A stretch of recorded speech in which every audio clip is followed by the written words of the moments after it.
Taking a shower. Ang baby. Papasok na naman si mama mamaya. Kaya mag-shower na ang baby na to.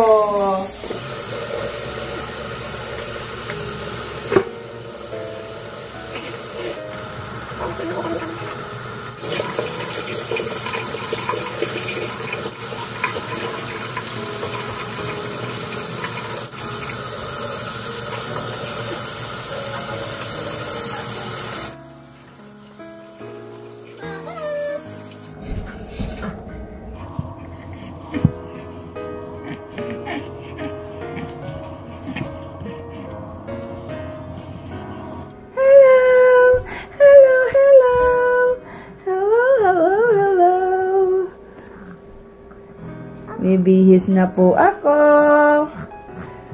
I'm clean. Smelling so good. Yes. Tapos magdedede na po ako after nito. And then, matutulog na. Kabihis na po ako. Hello, hello, lovely people! How are you guys doing today? I hope you are doing amazing. Kamusta naman ang ating mga kababayan dyan sa Pilipinas, mga kababayan natin na nag-work sa ibang cities, mga kababayan natin na nakapag-asawa sa ibang lugar, nakauwi na ba sa kanilang mga provinces?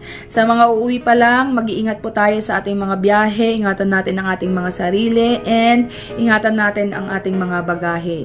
Sana all no, nasa Pilipinas, kasi alam niyo naman, posibleng makauwi tayo sa ating mga provinces within a day or within 2 days, 3 days, kahit nasa kasulok-sulukang kamang bahagi ng Pilipinas, posibleng makauwi ka po as long as meron kang pamasahe.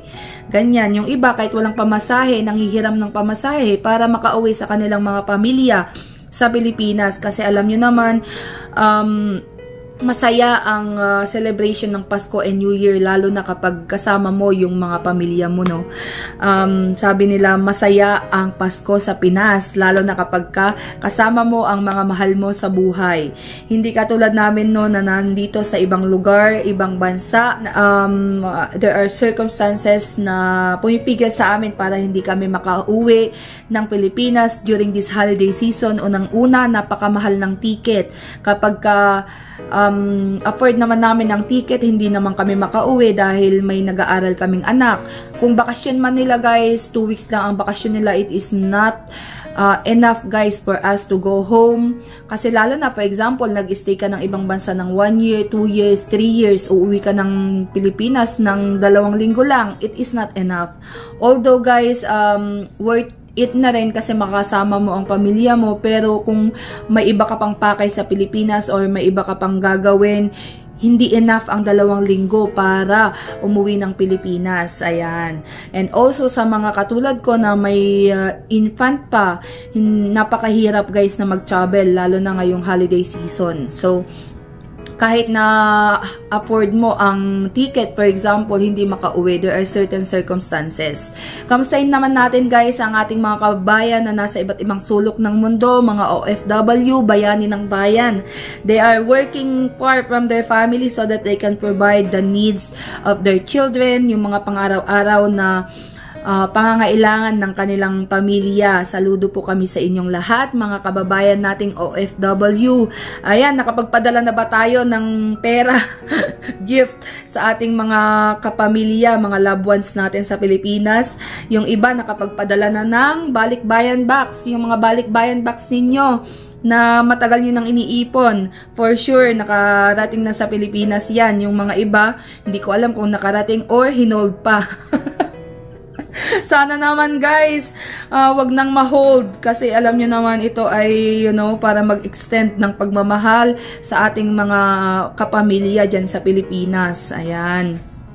And sa ating mga kapamilya dyan sa Pilipinas, kababayan, kamustahin naman natin ang ating mga magulang or yung ating mga kapamilya, no, na nag-work sa ibang bansa. Hindi lang dahil meron silang ibinigay sa inyo, kundi dahil, you know, it's holiday season, para maramdaman naman nila na They are love. Alam nyo naman na ngayong holiday, no? Lalo na kami, sabihin natin na sana all. Maraming mga nagsasabi kasi guys na sana all nandyan sa ibang bansa, malaki ang sahod, malaki ang Christmas bonus, ganyan. Pero alam nyo naman, isa sa mga pagsubok namin na nandito sa ibang bansa, yung during the holiday season ay hindi kami makauwi.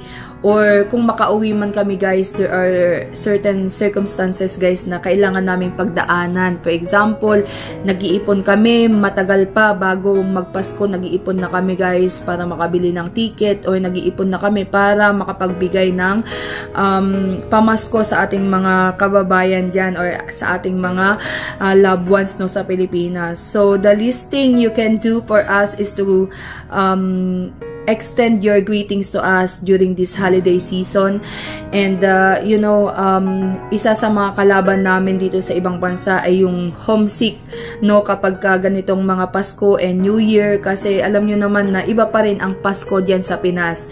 Iba pa rin yung kasama mo, yung mga mahal sa buhay ngayong Pasko and New Year, ganyan. So minsan kapag nanonood nga ako ng mga gathering, nakakainggit naman kasi buti pa sila, kasama nila yung kanilang mga pamilya ngayong Pasko. Kami guys, hindi namin kasama because there are certain circumstances, no.